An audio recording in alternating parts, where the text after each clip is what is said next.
تر څو چې زموږ په ژوند کې دغه 15 مادې چې د سیرت النبي صلی الله علیه و آله وسلم خلاصه او نتیجه ده نشي پیدا، موږ په خپل ژوند کې تمدن، نهضت او ترقی نشو راوستلای. اول، فعال او مناسب پلان او تخطيط. دوهمه ماده، صبر او قرباني. درېمه ماده، تدریب او تعلیم. څلورمه نقطه، د مخالفینو سره ژوند کول و. پنځمه ماده، اصل په اسلام کې صلح ده نه جنگ. جنگ هغه وخت مابین ته راتلای شي چې مسلمانان ورته مجبور شي.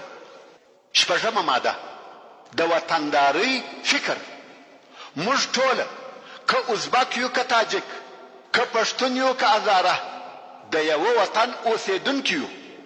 ستاسې په یاد دی چې رسول الله صلی الله علیه و آله وسلم په مدینه منوره کې څنګه قانون جوړ کړي، او دا یو کوشش وو چې موږ ټول په یو وطن کې د وطندارانو په صفت سره واوسېږو، که څه هم په دین او دیانت کې فرق او اختلاف سره لرو، که څه هم نن ورځ په موږ کې سنی او شیعه موجود وي، خو د وطنداري فکر باید د دماغ څخه ونه باسو.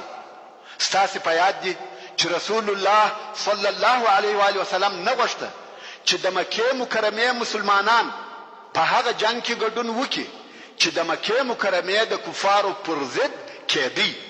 دا ولې؟ ځکه دوی په مکه مکرمه کې مواطنین و، او دا نه و صحیح چې دوی د خپلې هغه ټولنې پر ضد وجنګیږي یا ودرېږي چې دوی هلته اوسېږي.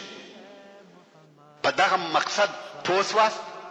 د وطنداري فکر باید د دماغ څخه ونه باسو.